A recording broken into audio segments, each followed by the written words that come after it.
Eu quero ministrar hoje.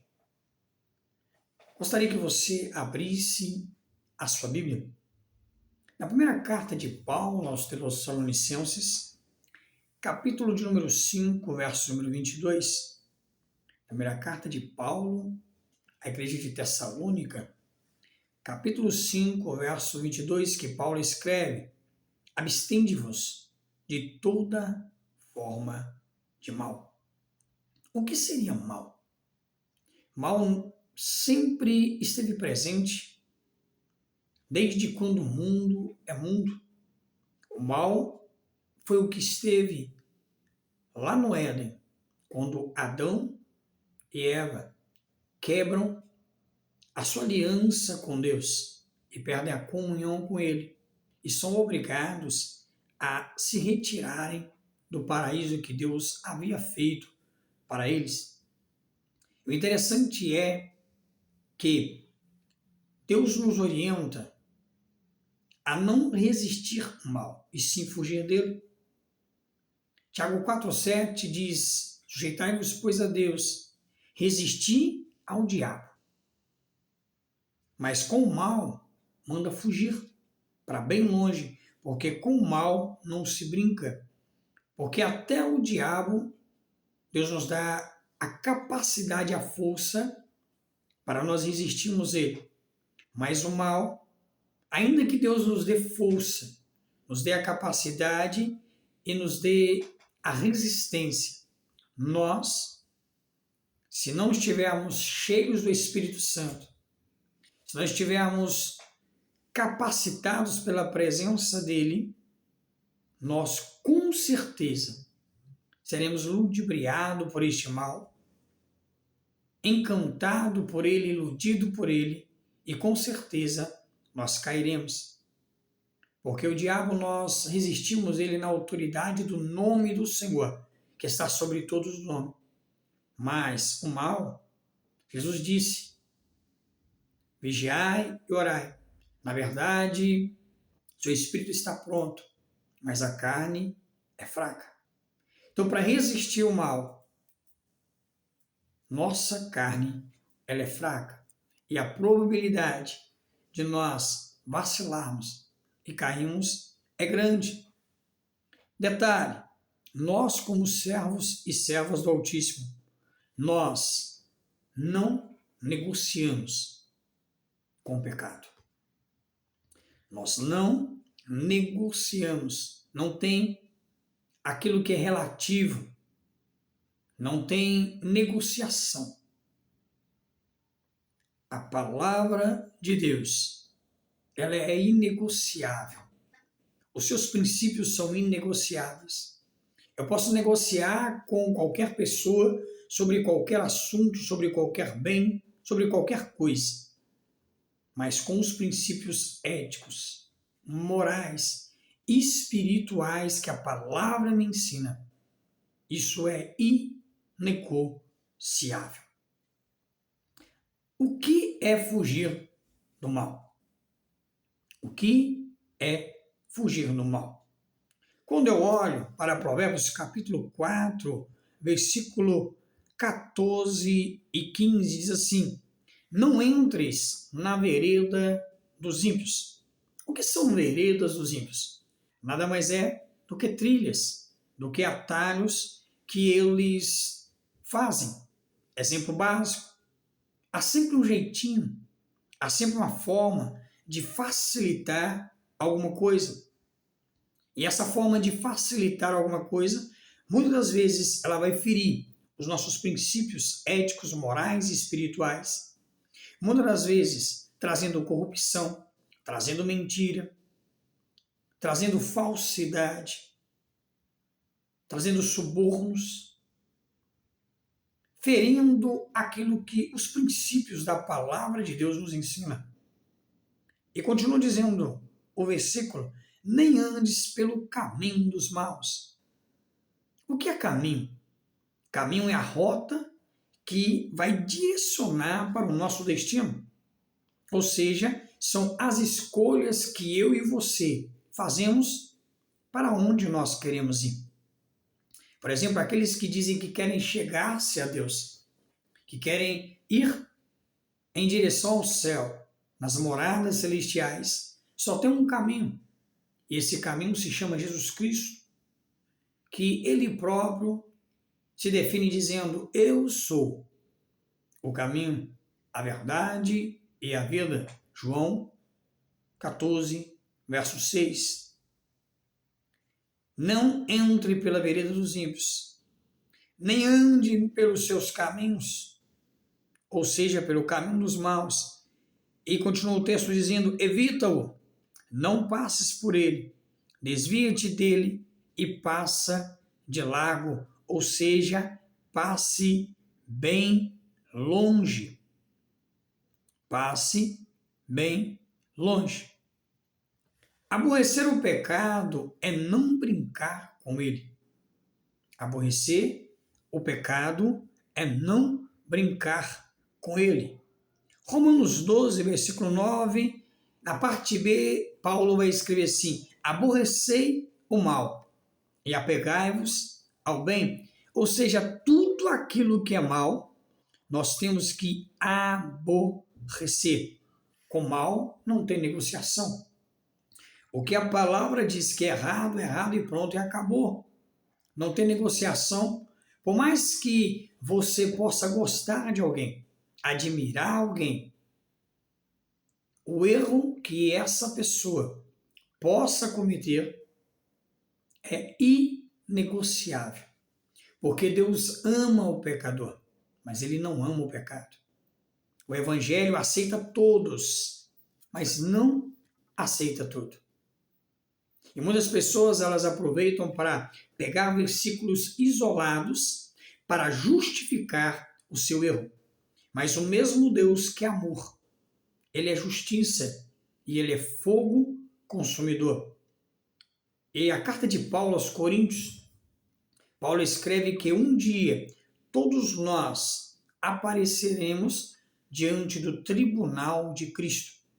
E o mesmo Cristo que ele hoje é o nosso advogado. Quando João escreve: filhinhos, não pequeis, porém se pecares, temos um advogado no céu para com Deus Pai, a saber, Jesus Cristo, o justo. O mesmo Jesus que é advogado, um dia será o nosso juiz. E o que vai nos fazer ser justificado, redimido, transformado por ele, é nós termos o nosso nome escrito no livro da vida, lavar as nossas vestiduras no sangue do Cordeiro, para que possamos entrar nos céus pelas portas. Agora, para isso, nós temos que fugir da aparência do mal. Buscar sempre o bem e não o mal. Quando nós lemos Salmo, capítulo de número 34, no versículo de número 14, o salmista diz: aparta-te do mal, faça o bem, procure a paz e siga. Aparta-te do mal, busque o bem. E aí, nós estamos pagando mal com mal ou pagando mal com bem? Nossa vida é da turma do toma lá, da cá, fala o que quer, ouve o que não quer. Nós somos a turma do la vingança, ou seja, tudo o que acontece conosco de errado nós queremos vingar, dar o troco, ou nós buscamos apartar-se do mal, fazer o bem. Procurar a paz e segui-la. O escritor aos Hebreus diz: segui a paz com todos e a santificação, sem a qual ninguém verá ao Senhor. Eu quero citar aqui algumas áreas onde a Bíblia nos ensina a fugir. Por exemplo, fuja da idolatria. O que é idolatria?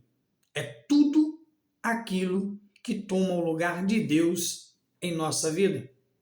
Tudo aquilo que toma o lugar de Deus em nossa vida. Primeira carta de Paulo aos Coríntios, capítulo de número 10, no versículo de número 14, olha o que Paulo vai nos orientar. 1 Coríntios, capítulo 10, verso de número 14, nos diz exatamente assim: portanto, meus amados, fugi da idolatria. Idolatria. De primeira visão, nós trazemos para nós os ídolos, as imagens de esculturas. Aquilo que a Bíblia diz que tem pés, mas não andam. Tem mãos, mas não apalpam. Tem olhos, mas não vê. São coisas feitas por mãos de homens. Aquela que é criada e se torna o Deus da pessoa que o criou. Isso é idolatria. Imagens de escultura. É abominável aos olhos do Senhor. Mas não estou falando apenas dessa forma de idolatria. Tudo que você coloca no lugar de Deus, o seu dinheiro, a fama, os ídolos, cantores, pregadores, qualquer tipo de coisa, o seu dinheiro, a sua empresa, a sua família, tudo que você coloca no lugar de Deus, o seu carro, a sua casa, a sua moto, tudo, seus bens materiais de forma geral, tudo que você coloca no lugar de Deus. Isso é um ídolo, isso é idolatria. Porque Deus, ele tem que ser o centro. O primeiro mandamento é amai a Deus sobre todas as coisas. Então, qualquer outra coisa que tomar o lugar de Deus na sua vida é idolatria. Segundo, fugir da imoralidade sexual. Olha o que Paulo escreve no capítulo 6, no verso de número 18 da primeira carta aos Coríntios também. Ele vai dizer que fugir da prostituição. Todo pecado que o homem comete é fora do corpo, mas o que se prostitui peca contra o seu próprio corpo. Ou não sabeis que vosso corpo é o templo do Espírito Santo, que habita em vós, proveniente de Deus, e que não sois vós de vós mesmos? Portanto, fostes comprado por bom preço. Glorificai, pois, a Deus no vosso corpo, no vosso espírito, os quais pertencem a Ele. Então, toda forma de prostituição, lascívia, malícias, tudo quanto é forma de prostituição, homossexualismo, lesbianismo, tudo isso são pecados e imoralidades sexuais. A sensualidade, a pornografia, tudo que é englobado nesse pacote, nós temos que fugir dele, porque o nosso corpo é templo, é morada do Altíssimo e não pode ser usado para o mal. Não pode ser usado pelo pecado. Terceiro, fugir do amor ao dinheiro e das ambições egoístas. 1 Timóteo, capítulo 6, versículos 10 e 11. O amor ao dinheiro é a raiz de todos os males. O amor ao dinheiro é a raiz de todos os males. O que o texto diz? Porque o amor ao dinheiro é a raiz de toda espécie de males. Então, tudo que é mal, tudo que é mal, o orgulho, a desonestidade, a vanglória, os jeitinhos, o conseguir e o conquistar e chegar a lugares altos a qualquer custo e a qualquer preço, isso é uma raiz do mal. E essa raiz vem através de onde? Do amor ao dinheiro. Jesus disse que não tem como servir a Deus e a Mamon ao mesmo tempo. Quem é Mamon é o Deus das riquezas. Jesus também disse que onde estiver o seu tesouro, também lá estará o teu coração. E onde estiver o teu coração, ali é o teu tesouro. Então, se o seu tesouro for o dinheiro, então, meu amigo, então, minha amiga, pode ter certeza que o seu coração está dentro da raiz de todos os males. Dentro do seu coração está cheio de raiz de mal. Mas tu, ó homem de Deus, ó mulher de Deus, você que é homem e mulher de Deus, foge dessas coisas. Siga a justiça, siga a piedade, siga a fé, siga o amor, a paciência e a mansidão. Somente assim nós conseguiremos vencer o amor das ambições. O amor ao dinheiro, ele escraviza, ele destrói vidas. O amor ao dinheiro, ele escraviza e ele destrói vidas. E muitas das vezes a gente leva para um olhar somente para desonestidade, pecados, dentro do amor ao dinheiro. Mas quantas pessoas, no foco de conquistar, de chegar a lugares altos, mesmo com honestidade, mesmo com trabalho duro, abrem mão da sua família, que é o bem mais precioso. Abrem mão da sua saúde, que é um bem bem precioso.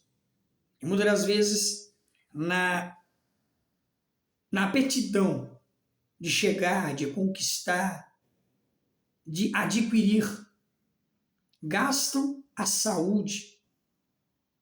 Mais tarde, o dinheiro que conquistaram não traz de volta a saúde que perderam. Muitas das vezes, consegue conquistar com o seu dinheiro, com o seu trabalho, uma casa boa, um carro bom, um dinheiro no banco, um prazer, uma viagem, mas quando vê lá na frente, perdeu o seu lar. Tem casa, mas não tem lar. Tem filhos, mas não tem carinho, não tem respeito. Tem tudo, mas não tem nada. Porque se perde família, se perde a comunhão com Deus, se perde a saúde, perdeu tudo. Porque sem Deus nós nada podemos fazer. E muitas das vezes, por amor ao dinheiro, nós largamos Deus de lado, largamos nossa família de lado, perdemos a nossa saúde, a nossa juventude. E quando chega lá na frente, olhamos para o retrovisor da vida e vemos que tudo que nós conquistamos, nós trocaríamos para ter a oportunidade de estar com a nossa família, de ter a nossa saúde de volta, de ter a simplicidade da comunhão, da alegria e do prazer de estar à mesa com aqueles que nós amamos. Fugir das paixões da mocidade. 2 Timóteo, capítulo 2, versículo de número 22. Olha que Paulo escreve a Timóteo. 2 Timóteo, capítulo 2, verso de número 22. Foge também dos desejos da mocidade. Segue a justiça, a fé, o amor e a paz com os que, com um coração puro, invocam ao Senhor. Fugir dos desejos da nossa mocidade. Quais são os desejos da nossa mocidade? Desejos carnais, impulsos que nos afastam da presença de Deus. Porque a probabilidade de um jovem, todos nós, da era dos 40, nós já fomos jovens. Nós sabemos muito bem o que é a sensação da liberdade, o curtir a vida.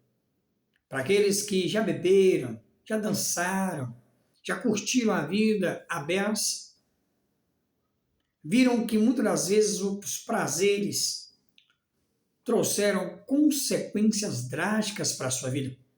Quantas pessoas que o preço do prazer da prostituição, o preço do prazer das bebidas, das drogas, fizeram eles perderem muito.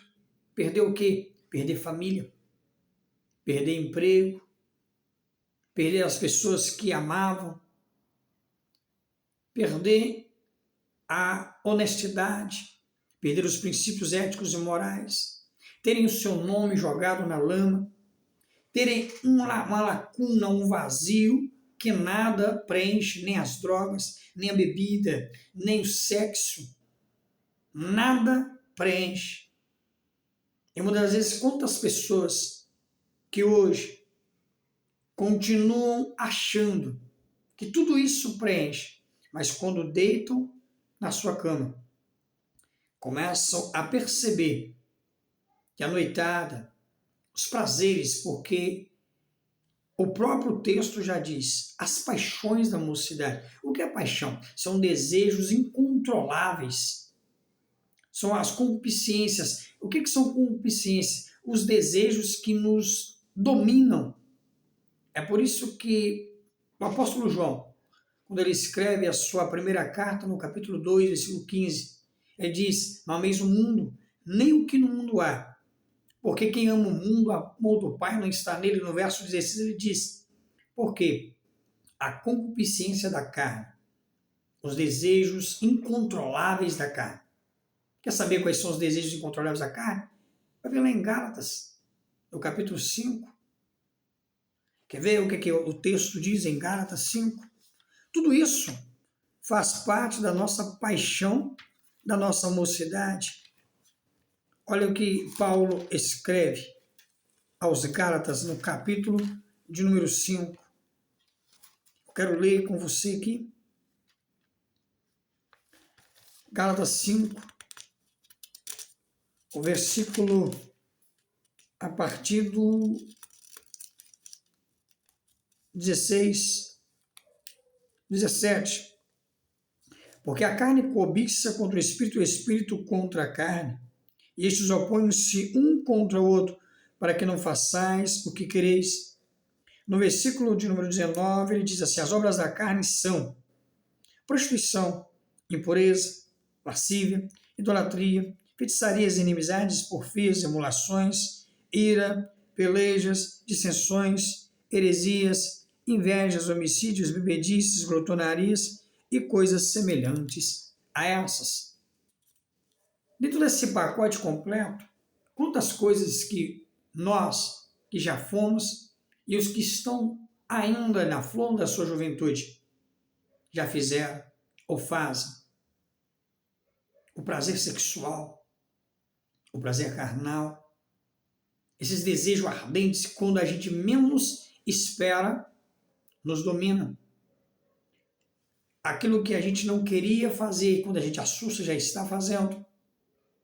É por isso que Paulo escreveu a Timóteo: foge das paixões da sua mocidade. Sansão não fugiu das suas paixões. Olha a primeira mulher que ele teve, a mulher filisteia. Qual foi o preço disso? Ele se desviou dos princípios que Deus havia ensinado.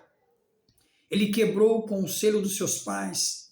Porque quando a mãe e o pai de Sansão chegam perto dele e dizem assim, olha Sansão, tantas mulheres hebreias aqui, dias, procure mulher no meio do nosso povo, porque esse é o nosso costume, esse é o mandamento de Deus. Sansão quebra o princípio, a aliança, e procura uma mulher filisteia. Posteriormente, ele brinca com os filisteus, e para conseguir decifrar o enigma que Sansão havia lançado sobre eles, eles usam a família de Sansão, a mulher de Sansão, para feri-lo. E essa mulher acaba morrendo por culpa de Sansão. Tudo porque ele escolheu brincar com o desejo da sua mocidade. Posteriormente, olha, Dalila, ele é iludido, ele é enganado.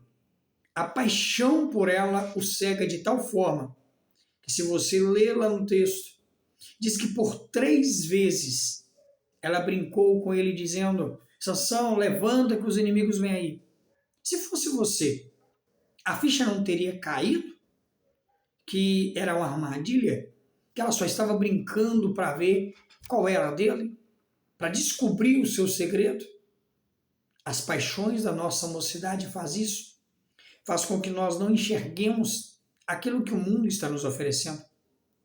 Quantas mulheres jovens que hoje estão na mão de criminosos, que hoje estão na mão de pessoas, de homens maus, escravizadas, que não podem mudar de vida, porque se mudarem de vida morrerão na mão de criminosos. Quantas mulheres que já morreram. Olha o tanto que o feminicídio tem crescido, porque se entregaram aos desejos, às paixões da mocidade, em caminhos, em veredas erradas, no caminho do mal, na vereda dos ímpios. Não fugiram dos desejos da sua mocidade, das paixões incontroláveis da mocidade. Nas noitadas, nas festas, nos funks da vida, músicas que colocam as mulheres abaixo de zero, as comparando de forma mais grotesca, suja, podre, como se fossem verdadeiras prostitutas, como se fossem animais irracionais, músicas que praticamente destroem a imagem de uma mulher. Coisas profanas, podres, mas os desejos e as paixões da mocidade as iludem e para elas é tudo normal. Quantos homens, quantos jovens que perderam a sua vida por se envolverem com mulheres que não deviam, mulheres totalmente imundas, que se envolviam com vários homens ao mesmo tempo. E essas mulheres, como diz Provérbios, têm os seus lábios como favos de mel, mas o seu fim é amargoso como fel, que vai atraindo esses jovens. E quando eles menos assustam, estão presos no meio das drogas, viciados, ou mesmo mortos na mão de bandidos, por essas mulheres serem mulher de bandidos. Quantos que estão com a sua vida destruída por causa das doenças sexualmente transmissíveis? Tudo isso por não fugir das paixões da mocidade. Então, querido, desejos carnais e impulsos te afastam da presença de Deus. Quantos que por impulsos, por não conseguirem resistir, por verem somente um momento, alguns minutinhos de prazer, tiveram seu futuro totalmente destruído. Perderam aquilo que Deus tinha programado para eles. Uma mulher santa, separada, abençoada, e caiu na mão das Dalilas da vida.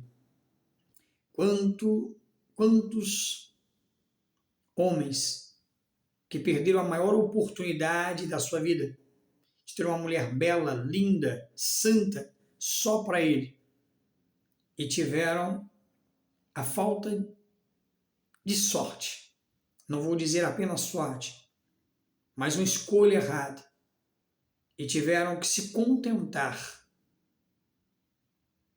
com os pratos que o diabo lançou para eles, tendo uma mulher que parece mais um rodízio de pizza, um rodízio de churrasco, e hoje estão com a vida destruídas. Quantas mulheres que perderam a oportunidade de ter um Boaz da vida, que as resgatasse, que cuidasse delas, e hoje estão presas na mão de um homem podre que não a dá valor, de homens que as agridem verbalmente, fisicamente, porque não fugiram dos desejos da mocidade. Agora, como que eu consigo fugir de tudo isso, de tudo que o mal vem para mim? Fugir da aparência do mal, não foi o que o apóstolo Paulo nos ensinou, mas como eu conseguirei fugir da aparência do mal? Jesus disse no Evangelho de Mateus, capítulo 26, Mateus capítulo 26, no verso de número 41, Jesus vai dizer, 26:41, vigiai e orai, para que não entreis em tentação. Na verdade, o espírito está pronto, mas a carne é fraca. Então, como que eu vou fugir do mal? Entrando em oração, jejum, consagração, santidade. Mas, principalmente, vigiando e orando. Primeiro eu vigio, depois eu oro. Vigiai e orai, para que não entreis em tentação. Eu preciso vigiar e orar. E vigiando e orando, eu complemento com jejum, santidade, sem a qual ninguém verá o Senhor. Oração, jejum, consagração, santidade é o que vai me dar força para fugir da aparência do mal, mas começando por vigiar e orar.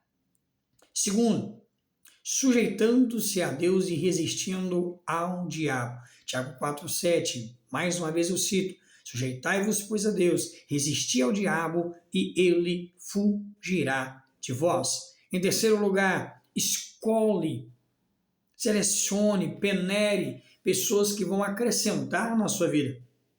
Pessoas que vão te direcionar, te impulsionar dentro do propósito e do destino que Deus tem para a sua vida. Pessoas que vão te colocar mais perto do caminho da santidade, mais perto do caminho da comunhão, mais perto de Deus. Paulo escreve aos Coríntios, 1 Coríntios 15:3, as más companhias ou as más conversações corrompem os bons costumes. Então, como eu vou fugir do mal? Me afastando de pessoas que me desviam do propósito, do destino que Deus tem para mim. Salmo 1. Bem-aventurado o homem que não anda segundo o conselho dos ímpios, nem se detém no caminho dos pecadores e nem se assenta na roda dos escarnecedores. Em quarto lugar, amando a santidade e cultivando a presença do Espírito Santo. Amando a santidade e cultivando a presença do Espírito Santo. Paulo escreve aos Efésios, não vos embriagueis com vinho em que há contenda, mas enchei-vos do Espírito Santo. O escritor aos Hebreus cita, sem santidade, ninguém verá a Deus. Sem santidade, ninguém verá a Deus. Agora, eu procuro fugir da aparência do mal. Procuro ter uma vida em santidade e consagração a Deus. Mas qual o benefício disso tudo? Abrir mão dos meus prazeres, dos meus deleites, abrir mão das minhas paixões, da minha vantagem. O que eu vou ganhar por perder isso tudo? Porque Jesus escreveu, aquele que quiser vir após mim, negue-se a si mesmo, tome a cada dia a sua cruz e siga-me. Então, todas as nossas escolhas, nós teremos o pós e o contra. Nós teremos as vantagens e desvantagens, teremos ganhas e teremos perdas. Se eu quiser viver uma vida promíscua, uma vida na carne, nas paixões, nos desejos incontroláveis da minha mocidade, da minha juventude, eu vou ter os benefícios do prazer da carne, mas eu terei o preço a pagar por esse desejo, a perda da família, a perda do meu nome, a perda dos meus princípios, da minha comunhão com Deus. Tudo isso será o maior prejuízo que o ser humano pode ter na vida, porque tudo isso acarretará na perca da minha comunhão com Deus, e eu não tendo comunhão com Deus, automaticamente, como eu terei salvação? Porque a minha salvação só vem de Jesus, que é o único caminho, verdade e vida. E para obter esse caminho que é Ele, eu tenho que entrar por uma porta estreita, que é o caminho da santidade, sem a qual ninguém verá o Senhor. Mas, por outro lado, quando eu escolho a Deus, a caminhar com Ele, eu tenho que fugir da aparência do mal. Eu tenho que rejeitar as coisas do mal. Eu tenho que sujeitar a Deus, resistir ao diabo para que ele fuja de mim. Eu tenho que fugir da avareza, eu tenho que fugir da prostituição, eu tenho que fugir da fofoca, eu tenho que fugir das conversações erradas, das palavras torpes, da mentira, do egoísmo, daquelas listas que Paulo escreve aos Efésios, capítulo 4 e 5, aos Colossenses, capítulo 3, aos Romanos, capítulo 12, ou seja, em tudo aquilo que a palavra de Deus, em todo o contexto de Gênesis e Apocalipse, me ensina. E o que eu vou ganhar ao resistir isso tudo, ao abrir mão disso tudo? Eu vou ter dentro da minha vida o cumprimento das promessas que Deus tem para mim. O Senhor estará comigo. Jesus disse em Mateus 28, 20: Eis que estarei convosco todos os dias, até a consumação dos séculos. Amós, capítulo 5, verso de número 14, olha o que Deus fala através desse profeta: buscai o bem e não o mal, para que vivais, e assim o Senhor, o Deus dos exércitos, estará convosco. Odiai o mal e amai o bem. O salmista diz, no Salmo 46, o Senhor dos exércitos está conosco, o Deus de Jacó é o nosso refúgio. Eis que estou convosco todos os dias. A minha presença será convosco para vos fazer descansar. Ainda que andasse pelo vale da sombra e da morte, eu estarei convosco. Você não estará sozinho. Não temerei mal algum, porque o Senhor estará contigo. Se passares pelas águas, elas não te submergirão. Se passares pelo fogo, a chama não arderá em ti. Ou seja, promessa da presença de Deus para a nossa vida. Haverá paz.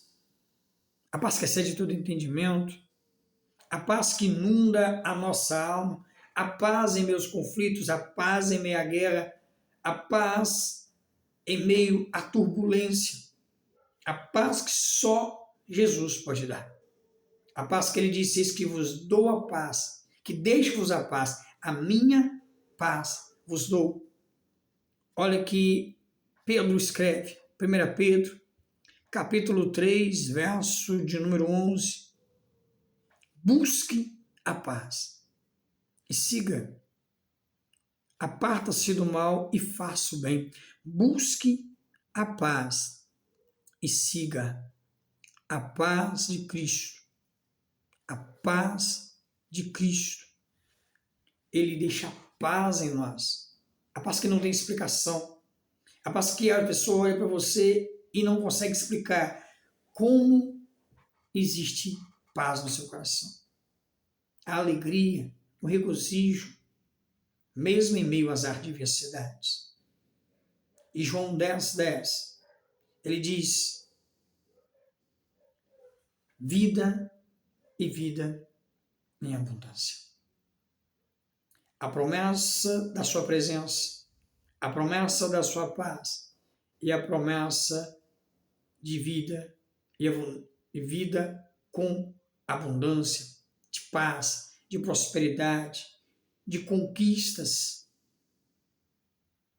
em todos os aspectos e sentidos da vida da gente. E eu finalizo essa mensagem e quero concluí-la com você da seguinte forma: o verdadeiro servo, a verdadeira serva, ou seja, nós que nos nomeamos, que nos assumimos como cristãos, nós temos que entender que nós não devemos negociar de forma alguma com aquilo que é mal, com aquilo que é pecado, com aquilo que fere os princípios da palavra de Deus. A palavra de Deus, ela é inegociável. Cuidado com aqueles que, com versículos isolados, textos fora do contexto, querem ludibriar a sua vida, te mostrando, querendo te provar aquilo que a palavra de Deus não fala e não mostra com versículos isolados, pois um texto fora de contexto não passa de pretexto para justificar uma vida podre, iníqua, fora da presença de Deus. Então, qualquer versículo isolado que usa para justificar os erros de alguém, isso é apenas pretextos para continuar andando com a vida errada e podre. Então, a palavra de Deus é inegociável. Pecado não se negocia. Fuja daquilo que é mal. Decida por uma vida de santidade, uma vida de renúncia, uma vida por andar no caminho estreito. Porque esse evangelho por aí, que tudo pode, não tem nada a ver, não tem problema, esse evangelho na porta larga não é o evangelho de Cristo. Porque o evangelho de Cristo é o evangelho de renúncia. O evangelho de Cristo é aquele que aceita todos e não tudo. O evangelho de Cristo é aquele que nos direciona para uma vida de santidade, uma vida de renúncia, uma vida de transformação. Uma vida onde, mesmo nós sendo pecadores, mesmo nós sendo sujeitos a falhas e erros, nós não vivemos em pecado. Porque o pecado na nossa vida ele não passa de acidente. E há uma diferença entre um acidente e entre viver uma vida de pecado. Essa é a diferença. Com o pecado não se negocia. Se eu e você cairmos porque somos sujeitos a erros, a falha, ninguém é perfeito, ninguém é melhor do que ninguém. O que diferencia as pessoas umas das outras é a escolha de viver uma vida santa e separada na presença de Deus. E aquele que escolhe seguir uma vida, o caminho dos ímpios, as veredas dos ímpios. Ou seja, se eu escolho andar no caminho de Deus, eu tenho que escolher viver uma vida de renúncia e santidade. Mas se eu escolho viver uma vida no mundo, Eclesiastes diz, aquele que se limpa, que é santo, santifique-se mais. Agora aquele que decide sujar-se, suje-se ainda mais. A escolha é sua, é você que decide. Agora, o segredo para eu dizer não para o mal.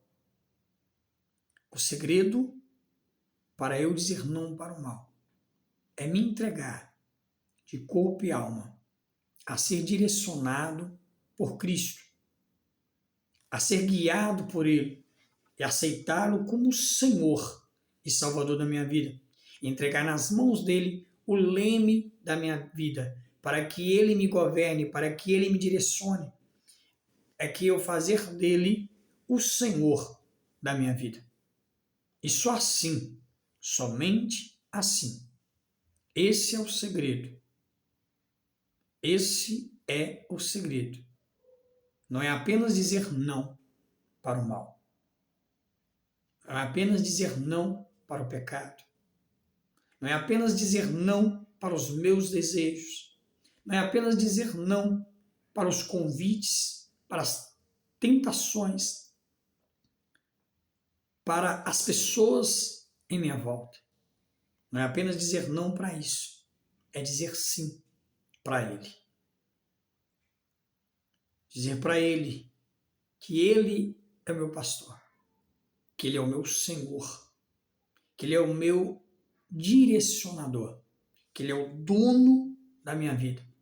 É eu confessar a Ele, como Paulo escreve aos Romanos 10:9, que se com a tua boca confessares ao Senhor Jesus como Senhor, e em seu coração creres que Deus o ressuscitou dos mortos, aí sim será salvo, porque Ele é o caminho, a verdade e a vida. É a mesma resposta que Paulo disse ao carcereiro de Filipos, quando ele pergunta o que devo fazer para ser salvo. E Paulo responde àquele carcereiro de Filipos: crê no Senhor Jesus e serás salvo, tu e a tua casa. Então eu te convido hoje para renunciar todas as práticas, para renunciar todos os caminhos que não agradam a Deus, para renunciar os seus desejos carnais, para renunciar às ilusões que este mundo te oferece, e para que deixe o Espírito Santo te fortalecer, te dar resistência, graça, para você resistir a este mundo podre, a vencer os seus 3 inimigos principais: o mundo, a sua carne e o diabo, e se entregar de corpo e alma à presença de Deus, direcionado pelo Espírito Santo, e se entregar a ter uma vida de santidade e renúncia na presença dele. Somente assim nós conseguiremos vencer o mal. Que Deus te abençoe e que essa palavra vá de encontro ao mais íntimo da sua vida, encontre terreno fértil, encontre um endereço certo na sua vida e deixe a luz de Cristo te transformar e mudar a sua história. Deus te abençoe.